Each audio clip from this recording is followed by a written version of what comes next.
যেই সমাজে জিনা সহজ ওই সমাজে বিয়ে কঠিন, ঠিক কিনা? বিয়ে করতে লাগে 10 লাখ, বিয়ে করতে কত লাগে?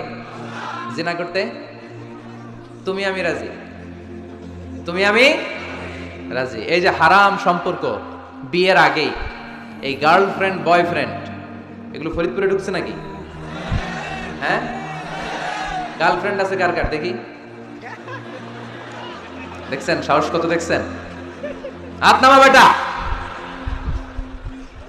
না, আমার যুবক ভাইরা, আমার কলিজার টুকরা যুবকেরা, এই গার্লফ্রেন্ড বয়ফ্রেন্ড এই পদ্ধতিতে সম্পর্ক বিল্ড আপ করাকে হারাম করে দিয়েছে কে? এদেশে উচ্চ শিক্ষার নামে, ক্যারিয়ার গড়ার নামে ছেলেদেরকে অনেক দেরিতে বিয়ে দেওয়া হয়, লেট ম্যারেজ। আমরা লেট ম্যারেজকে না বলে দেব। লেট ম্যারেজকে কি বলবো? ইংরেজিতে বলে দিলাম নো। বলেন, লেট ম্যারেজকে কি বললাম?